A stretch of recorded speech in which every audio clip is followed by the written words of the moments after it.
Okay, so anytime you're asked to rationalize, that means get the radical out of, and then wherever it is. So in this case, the radical is in the numerator. To rationalize, you multiply by the conjugate.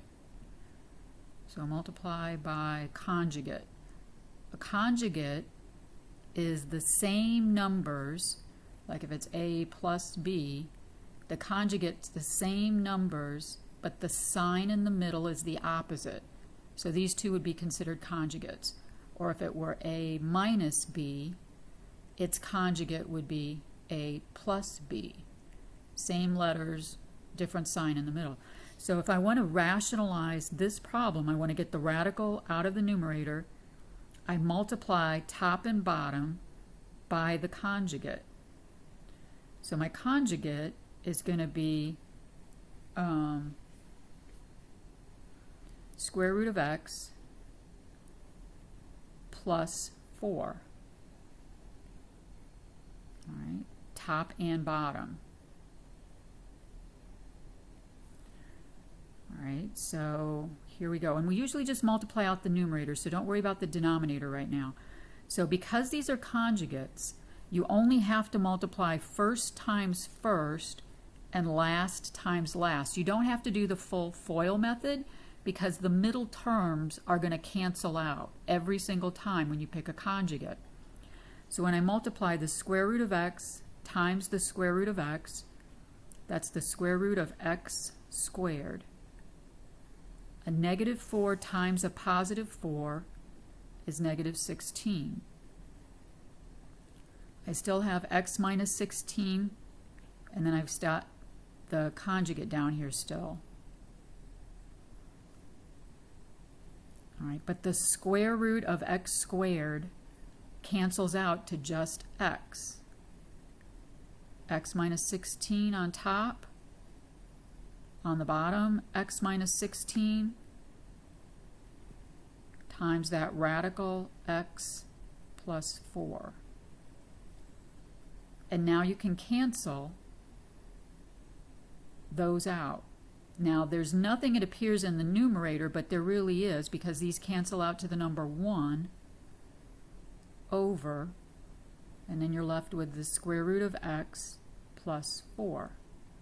And you just rationalized the numerator. There's no more radical in the numerator. You can't rationalize both at the same time. So it's like you can't rationalize the numerator and denominator.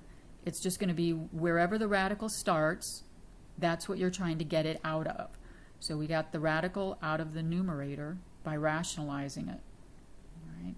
And the way they've got these set up, most of the time, there's going to be stuff that cancels out. So that's kind of a clue. Right. If I take a look at the next one, x plus 4 over square root x squared plus 9,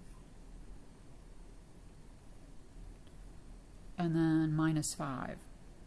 Now here's the thing.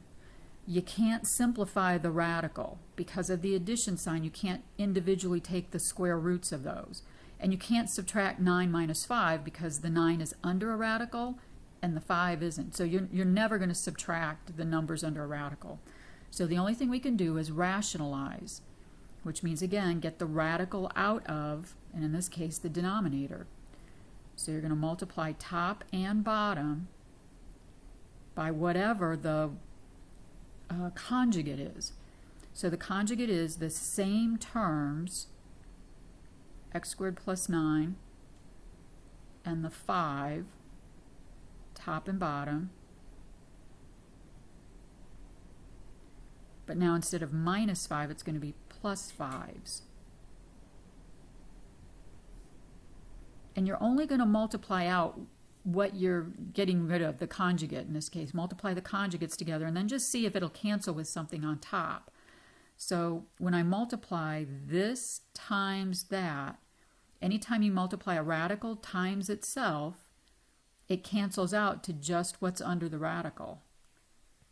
So it's just going to be x squared plus 9. And that's what happened up here, right? When I multiplied the square root of x times the square root of x, I ultimately got just x, because the square and the square root canceled. Same thing's going to happen here. Multiply something times itself, you're going to be left with just the something under the radical. A negative 5 times a positive 5, negative 25.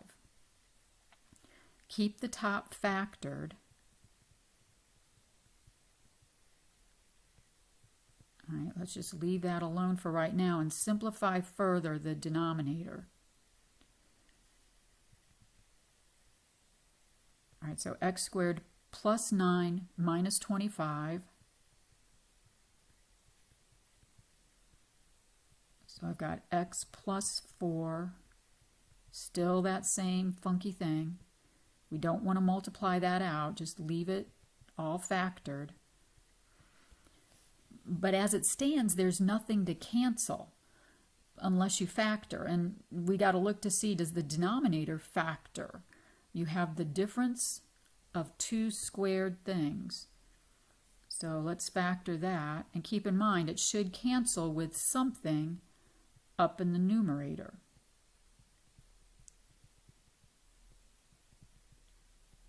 All right, so when I factor the difference of two squares, I write down my two sets of parentheses to get x squared, x times x, to get negative 16 plus 4 minus 4. Right. Now you can cancel the x plus 4 with the x plus 4. All right, and I still have the square root of x squared plus 9 on top plus 5.